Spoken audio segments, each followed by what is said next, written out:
Last week, not one, but 3 military witnesses testified to the US Congress about their experiences of UFOs, otherwise known as UAPs, unidentified aerial phenomena. As we convene here, UAP are in our airspace, but they are grossly underreported. These sightings are not rare or isolated, they are routine. The whistleblower said he is now in fear for his life for speaking openly about the discoveries, alleging that the Pentagon has a secretive multi-decade programme to collect and piece together crashed UAPs. But members of Congress from both sides of the aisle are now demanding more transparency.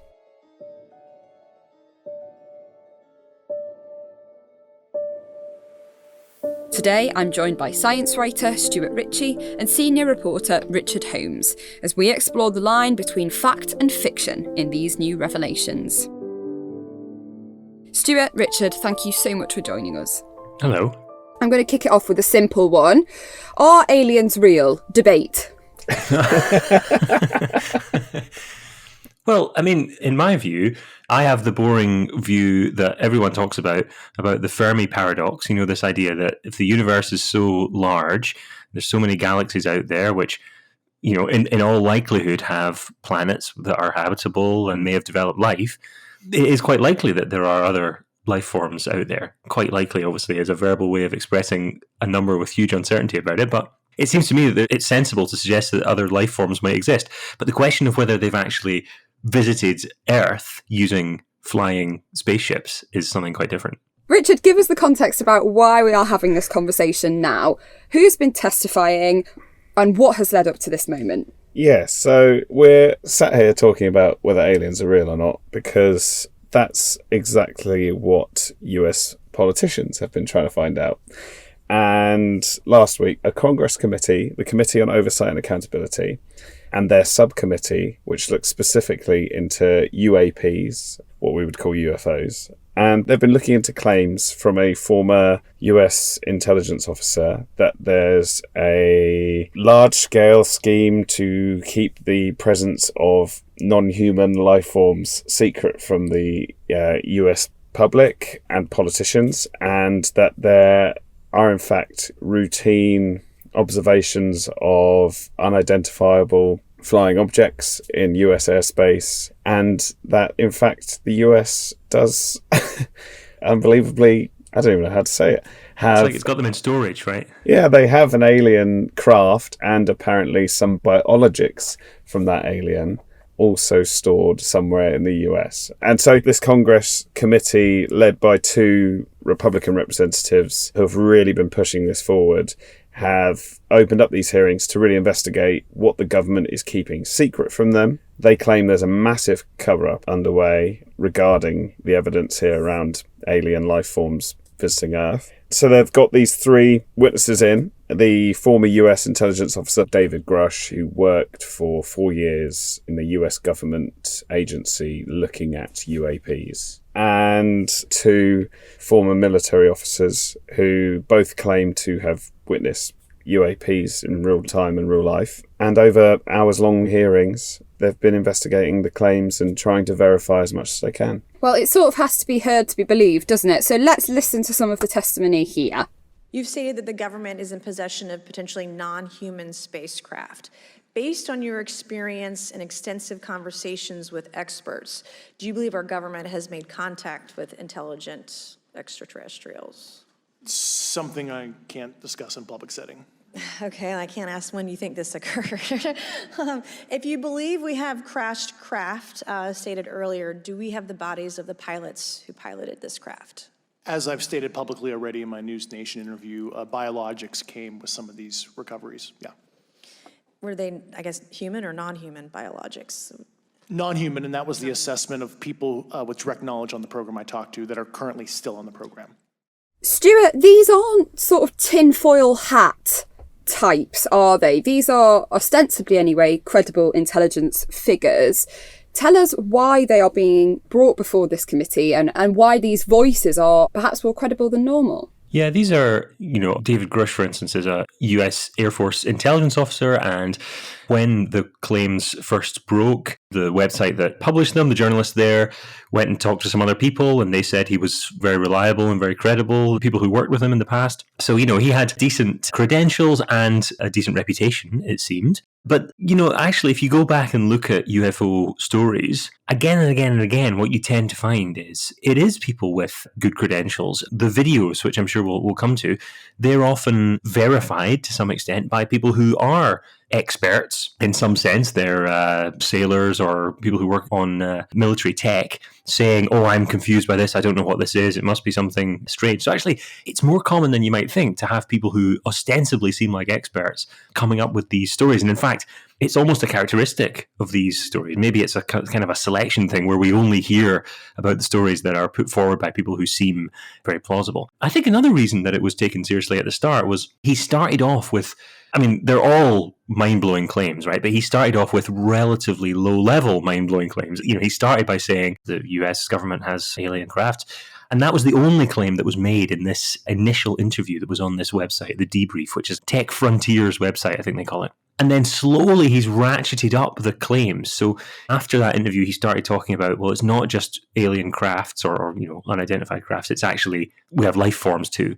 And also, I've heard evidence that aliens have actually killed a human. Killed a human? Yeah, he said that in an interview. He said people have died, been killed by the aliens.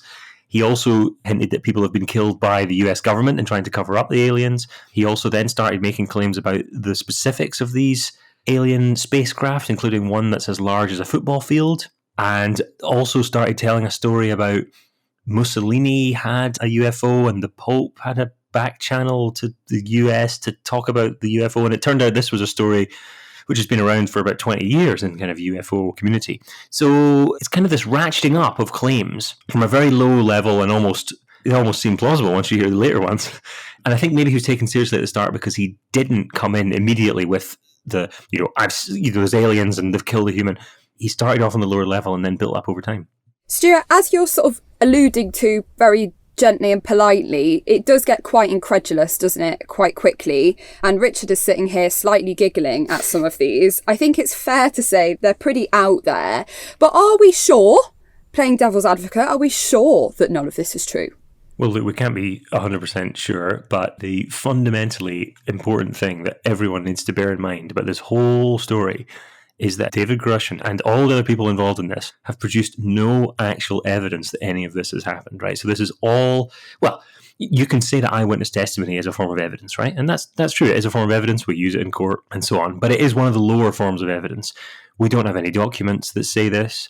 We don't have any on-the-record interviews from people currently in charge of these programs. We don't have financial transactions from, one part of the government to another to pay for this. We don't have photos of the UFOs. We don't have biological analyses of the aliens. We don't have any actual hard evidence whatsoever. And a lot of the claims come to us second and third hand as well. So it's, I was told by someone who has read a document by someone else who claims that they know that there's a secret UFO program in this part of the US government. So it all comes on the basis of the softest kind of evidence possible. And I don't even think anyone has to be making things up at this point. I think people can be very confused about what they've heard. There can be a sort of exaggeration sort of chain going on where someone says something that is a bit confusing and then someone else picks up on it and misinterprets it and then tells someone else that they heard from someone that they heard, so I'm not even claiming that anyone's, just lying or making things up. But I do think that we're desperate for any evidence. When he was asked if he could actually provide any hard evidence or specifics of who exactly said this, when did they say it, what part of the US government are you talking about that has this secret program, during the testimony, and he was asked by several of the Congress people in the hearing, he said, I can't tell you that in public. I'll need to tell you that in a special secret situation where nobody brings in a phone and nobody brings in recording equipment and stuff. So it all just seems a little bit convenient, doesn't it, that he can't talk about any of the details in public, but he's making these massive claims nonetheless. As we've talked about, a lot of the people who raised these sightings or allegations are people who might be working in the military sphere or be kind of in areas where military activity might be taking place. Richard, are there other things that they could be mistaking this for? I'm thinking of the Chinese spy balloon. Yes. Well, look, this is a big conversation to have when looking at these objects, and we don't want to jump immediately to the fact that they are otherworldly forces behind these things. And the initial claim, or the initial explanation, if you like, is that, it's another state. It's another form of surveillance, or, we're living in a very hostile world, and there's, a lot of surveillance of enemies and even allies going on at the moment. And so, you bring up the Chinese spy balloon. That was a huge failure for Joe Biden's presidency because of the opaqueness around their dealing with that situation. And, it sort of relied on people on the ground with cameras to film it, to explain. And, that was brought up in the hearing as well, and used as sort of a political tool by a lot of the Republican representatives to explain why they're now looking into this in so much detail. But yes, I mean, that's always an example. But what I would say on the counter to that is that the witness testimony, all three said that they've got vast experience in military, Navy, pilots, and they all said that the capabilities in which they saw, there was no possibility that they were man-made aircraft that they were seeing, just because of the fact that, they lacked propulsion, or they defied our understanding of physics. And like the hearing did, it goes down this route of non-human manufacturers of these things. But I think a key part of this Congress hearing is to find out if these are man-made, and, to what level other nations are using new technologies to surveil the US, the UK, anywhere in the globe. So they might also be looking at the human possibilities behind this. They're not immediately just saying this is made by a load of green aliens with 10 eyes. Yeah, I mean, they're not supposed to, but obviously because of the salacious claims that came up during the hearing, they naturally went down this route of, aliens and finding non-human remains inside spacecrafts. But yeah, it's ultimately a conversation around the national security threat. Okay. And where that threat comes from. Is that why they're taking this so seriously then? Stuart, are they taking it too seriously when it includes Mussolini had a UFO? Yes, I think so. That's my view. I think there's another explanation. So there's the alien explanation, there's the other countries surveilling the US explanation, which I think is well worth looking at. But also I think there's a third explanation. And the problem in this area is that there's a bit of vagueness. So some of the claims are coming from eyewitness testimony. Some of the claims are coming from videos that people have seen online, and some of them are coming from videos that maybe haven't been released that these people claim to have watched, military things, where there is some kind of UFO or UAP, as you said is now the term, on video, captured on video. And the third explanation is not that it's an alien, not that it's a human craft that we just don't know about yet, but that it's a video artifact, that it's just actually there wasn't anything there and we're just seeing something that looks like an object when in fact it wasn't. That's why I quite like the UAP thing, unidentified aerial phenomena, because it doesn't imply that there's an object in the same way that UFO does. You can look up at the sky and there might not be something there, but when you look through the camera, you do see something there, because many of these videos are pretty clearly artifacts of the way that the lens is shaped on the camera, the way that particular different types of cameras move when they're trying to track objects. In many of these cases, it's not that the people who filmed it were watching the flying saucer and then in the camera they also caught it. In many cases, these things are not actually visible to the naked eye, and the people who are heard on the videos, you hear people saying, "Oh my God, what's that? Oh, it's moving so fast," and so on. They're just watching the video like you or I. So a third explanation is that there's just something wrong with the camera, or some kind of artifact. Or a trick of light. Yeah, exactly. A trick of the light. Or in some cases, in some of the more obvious cases, and these are not the ones that the US military takes seriously, but ones that sometimes go viral online, it's literally an insect walking across the camera. And that sounds very silly, but I actually think some of the ones that the US military have taken seriously and have put out there and said we don't have an explanation are just as banal. And it really is just, there's a famous one with a pyramid-shaped craft. It's a kind of you can see the green sort of night vision, and there's a pyramid-shaped light, and it looks like it's moving really fast. And it's so obviously just the shape of the aperture of the camera, and as you say, a trick of the light. And yet, you have all these military intelligence people coming out and saying, well, we can't think of an explanation for this, we've no idea. Skeptics online were able to point out that this was the aperture of a camera with a triangular lens within, just a few days of it coming out.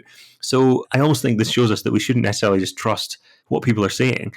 And I also think that the ambiguity about exactly who's claiming what, exactly what is being talked about, because people are apparently scared to mention the details in public because, I'm scared of being murdered by the government or something, really doesn't help, because it means that there's a lot less clarity and transparency about exactly what evidence we're talking about at any given time. Well, the plot thickens. It could just be an ant. Let's get into some of the wider theories around this, because this is by no means the first time something like this has been alleged after a very short break. Our team of expert journalists get to the truth with their reporting, bringing you incisive news, features and analysis on a range of different subjects from UFOs to UK politics. To get the full story for half the price, try out a subscription to the iWeekend newspaper, plus unlimited access to our website for just £59.99 for the entire year. That's 12 months of award-winning journalism for half the price. And if you like it, you'll get another £30 off the following year's subscription. To sign up and save this summer, head over to inews.co.uk/podcast. I for open minds. Subscribe today. Well, as we alluded to, this isn't the first allegation of UFOs that anyone has ever made. In fact, people have been talking about aliens as long as people have been talking about really anything. And it's been claimed before that the US government has evidence of UFOs, which they're perhaps keeping from the public. But in the last few years, there have been seemingly more credible claims, potentially, than have been made before. We've talked a bit about these videos that have been released. Stuart, tell us what these videos are. Well, they're often people, maybe standing on a ship or in a plane watching some kind of phenomenon that they don't necessarily understand, something that looks like it's moving really fast, something that looks like it's rotating or flying faster than any of our aircraft would without any clear propulsion. It doesn't necessarily have an engine like a plane would. And as I was saying, I think one explanation is that it's magical technology from a different planet that we don't understand yet. But another one is that there's just a problem with the camera, or people are mistaking some obvious camera artifact for an alien craft. I've not seen any UFO videos, even ones that are verified by the US government as, having definitely come from the military. I've not seen any video where you can look online and in 5 minutes find someone making a perfectly plausible mundane explanation for why that's the case. And even if the mundane explanation is not necessarily true, it's not like we have 100% debunked this by coming up with a mundane explanation. The mundane explanation, just on the balance of probabilities, is a lot more probable than aliens have come here and visited planet Earth from a far-off galaxy or a far-off dimension or something. It's much more plausible that we're just making a mistake. And again, that doesn't mean that people are making up stories or faking things or trying to hoax us or anything like that. That could be the case. But I think people are just very easily mistaken, especially when you want to believe something. Maybe you're really invested in it. You stake your reputation on the line by talking about UFOs publicly. And then whenever you see any of this quote-unquote evidence in future, you'll then be much more likely to believe it because you want to save face by saying, actually, look, there is evidence for this. There's so many different areas of kind of controversial scientific or tech stuff where this kind of reasoning applies. And we know that people are wrong in eyewitness testimony all the time. People's memories fail, people's perceptions fail. They kind of fill in the gaps with things that they expect and want to believe. So I think all that stuff is much more plausible than any of these videos actually being alien craft, especially when we don't have any that are really unexplainable by skeptics. And Grusch isn't the only man, though, who's been talking about this, sort of publicly. In terms of people in senior positions, Luis Elizondo, who ran the Advanced Aviation Threat Identification Programme, very catchy, has also suggested that he believes we might not be alone. Is he similarly likely to be working on the basis of sort of being mistaken or a bit of a Chinese whisper situation, or are his claims any more credible? I've seen him pop up on TV a few times, and I'm afraid it's all, again, evidence-free. Like, he doesn't actually show any documents, he doesn't show any pictures, any videos, or anything like that. He just says, as far as I'm aware anyway, he just says that he, has heard from people, he maybe saw things, but he can't tell us, he thinks that we're not alone, all this kind of stuff. And I think what we've learned from many decades of these stories, and them never really coming to anything, is that even people with very impressive credentials can just be so wrong on this topic. Richard, I'd like to ask you a bit about the UK context, because all of these sightings and all of these allegations are obviously being made in the US, but I would like to think that aliens wouldn't forget about us here in the UK either. What do the UK authorities think about all of this? Have they spotted anything? Yeah, well, it's a good point. It's a point that people often make, is that, why do aliens love to visit the US so much? And I think the answer to that is because the US is probably one of the leading sort of spenders on research into this phenomenon. The UK did have a programme for quite a while looking specifically at UFO sightings, but they closed it in 2009. And recently, with the hearings, the former leader of that at the Ministry of Defence, a guy called Nick Pope, has been speaking quite publicly wherever he can about his urge to get the UK government to reopen that programme. Really? And to start doing what the US is doing and, tackling this issue and getting to the bottom of it and seeing what is going on above us. So he thinks there's reason to have a look. Well, he does. And I watched an interview with him where he said he was very sceptical, but went into this job on the UFO program with an open mind in the early 90s. And by the time he left, he said that he came out with more questions than answers and, wanted to get to the bottom of what he was seeing. And in the year that they closed that program, I think there were 520 UFO sightings in the UK in 2009, which was a record year. Now, sightings obviously don't correlate to actual proof of anything, really, because, as we've mentioned, sightings can be mistaken, can be, our minds playing tricks on us, or just, complete falsehoods. But, I think it's interesting, and I think these hearings are the first sort of modern attempt at getting to the bottom of this answer. My only concern would be that, having watched hours of this hearing, it's a very limited scope. Yeah. And it's led by two Republican members of Congress, Anna Paulina Luna and Tim Burchett, who both have stated publicly that they've seen enough to believe.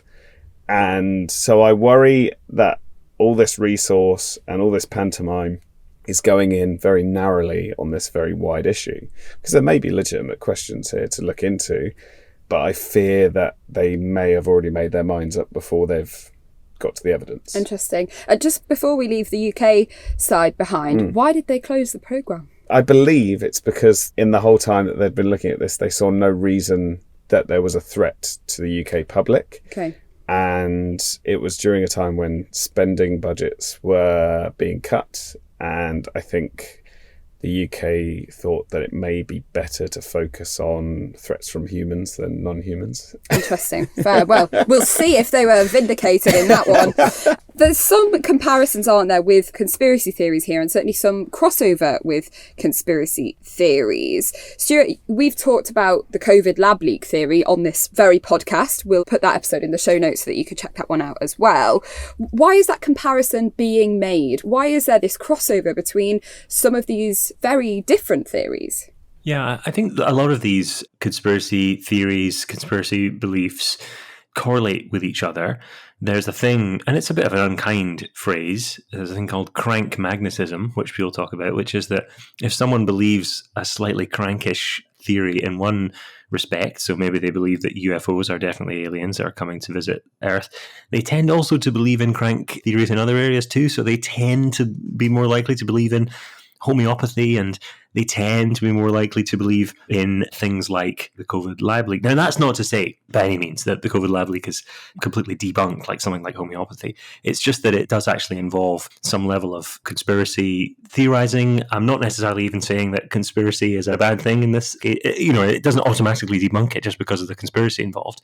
Some conspiracies are real. But it's definitely true that the kind of person who believes that also believes lots of other slightly weird stuff. I think there's also an interesting aspect of the sort of the discourse about this, because with the lab leak, what you often see is an interesting phenomenon. There's a guy, Chris Kavanagh, who analyzes this stuff. He calls it discourse surfing, where people aren't necessarily moved by evidence. It's not like evidence comes out and then you change your mind. It's that someone says something, or you hear that someone with credentials has changed their mind, even though no actual evidence has come out.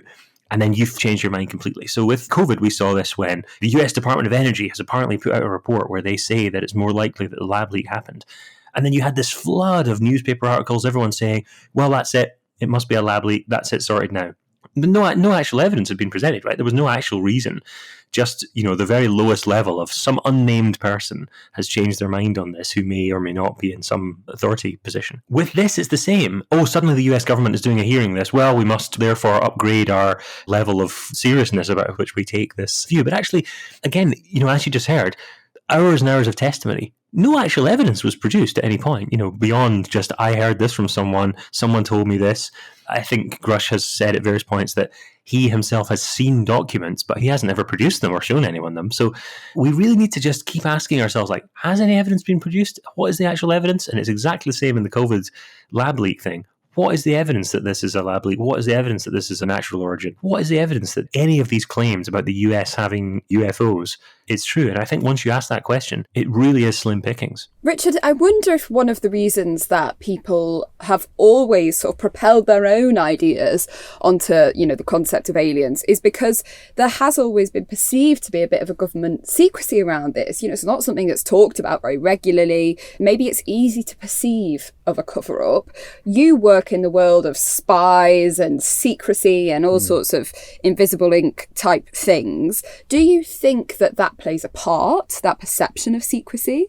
And does it raise questions over whether we should be more transparent about things like this? I think it plays more than a part. I think it plays a leading role in the way people fill the information void, often drawing to perceived experience or imagination. It's an incredibly classified world when you're looking at the way governments identify UFOs, UAPs. But what I would say is it any more classified than other intelligence departments or agencies, or is it just because of the perceived possibility of what it could be? And, from my experience working in this world, unfortunately, I've said it before on this podcast, it is usually the most boring answer that is the answer. It's very rarely the sexy spy scenario that we all have in our head or the alien. It is the most explainable, it's normally the answer. Insect on the camera lens. Yeah, but that being said, this department keeps their budget classified. You can hypothesize to why that would be. Is it because they would anger people if it's too low, or if it's too high, would they be seen as wasting money? There is a lot of secrecy about it, and I think it definitely gives a playing field for people to join dots where there may not even be dots, and, come to conclusions where there definitely isn't any. And, as Stuart's saying, I think, especially when looking at this subject, we need to look at the evidence. But unfortunately, if they're claiming that there's this whole scheme of cover-up underway, where's the evidence going to come from? Is it going to come from people like this coming forward? So, I don't know. This guy is a former intelligence official, and he's coming forward and giving evidence. So we have to listen to what he's saying. But then, as Stuart has rightly said, we have to try and get to the bottom of that testimony and try and corroborate it or debunk it and see what's verifiable. And just finally, as you say, this is all testimony coming out sort of the woodwork from people who've worked in this sphere of things which are maybe being picked up or received. It's quite passive, if you will. Mm-hmm. Is there a more active exploration of life on other planets? Do you know? Maybe you can't tell us. Maybe you're working on it, Richard. Who knows? Is there a more active, campaign or budget to look at these possibilities, a space exploration type system going on? Well, there's definitely an ongoing US government department where people like David Grusch have come from, who are looking to identify these objects and, work on these objects. That's for sure. And as I said, their budget is classified for some reason. But there's also active efforts by NASA, another US agency, and they're actually bringing out a well-timed report next month. So we'll see what they say. It's meant to be on this issue of UAPs. So, the US government is still actively looking into this, and I guess that will always keep the conspiracy and theorizing going. And people will say, well, if the government is still looking at this, there must be something there, right? So, yeah, we'll see. So watch this space, basically. Well, I've come away more confused, I think, than I was before, but certainly very, very fascinated. Thank you both so much for joining us on this slightly tinfoil hat episode of the iPodcast. It's always a pleasure to have you both on, and I'm sure we'll be back to chat about this soon. You can follow all of Richard and Stuart's reporting on inews.co.uk, as well as news and features from around the world. I'm Molly Blackall. You can find me on Twitter, or X as it now is, at Molly Blackall, and on Instagram at molly.blackall. Thanks so much for listening, and we'll see you next week.